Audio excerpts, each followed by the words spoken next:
In theory, Africa's fishing waters should be protected under international law.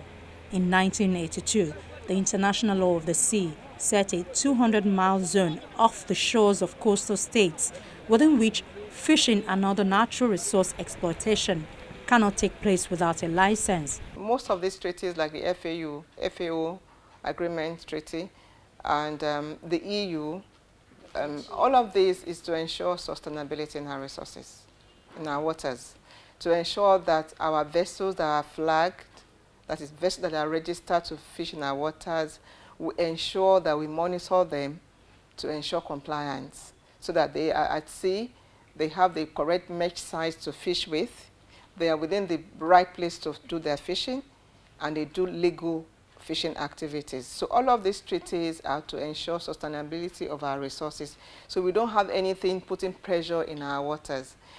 Rather, we have some of our vessels having bilateral agreements with other countries to take our vessels that are rented here to fish in other waters, like in Cameroon, in Gabon, or in Iberian waters. But we don't have, except the few foreign boats that come into our waters to do fishing illegally. But the Navy is supposed to look out for such vessels and arrest them, because normally we give them the list of licensed vessels by Nigerian government to fish in our waters. So when they see vessels that do not produce that license or do not have their names on that list, they are bound to arrest them. But African countries' efforts to stop illegal fishing within those limits are hampered by a lack of both expertise and of the vast resources needed for policing such wide maritime areas. Looking at the environmental milieu in which we find ourselves, the appropriate enabling environment has not been created for research. So, a hungry man is an angry man. And take, for instance, key things that are taken for granted in some other climes, like power. When you don't have that, how do you now carry out cutting-edge research in those areas?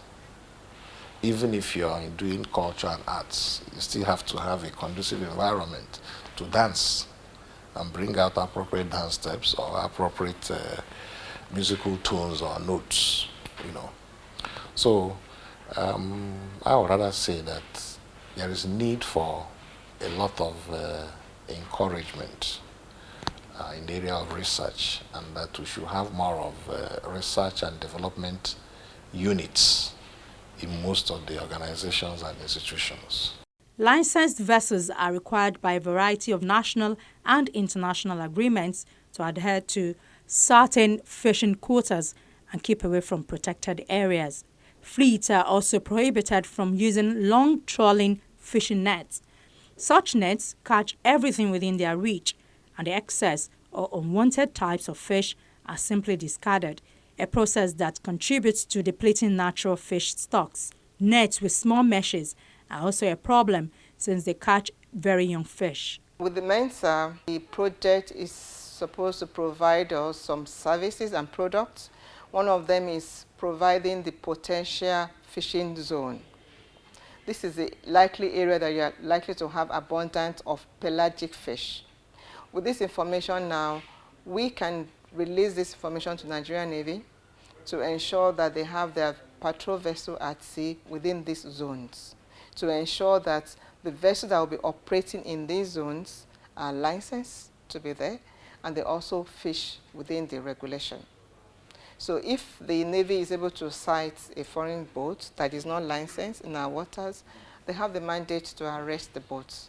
And when they arrest the boats, they inform the Department of Fisheries, and they hand over the boats to the Department of Fisheries for prosecution.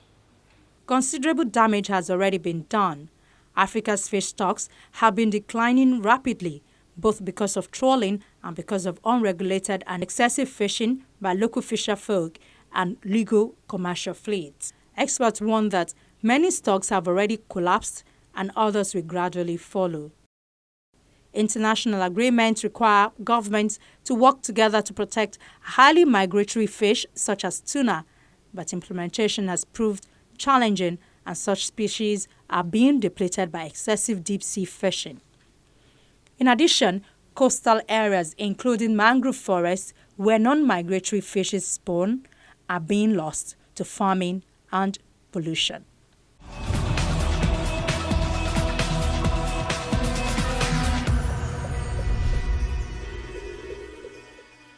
Well, that's our program for today. Thank you for being a part of it. Should you have any comment, question, or story idea you'd like us to pursue, our inbox @channelstv.com is always available.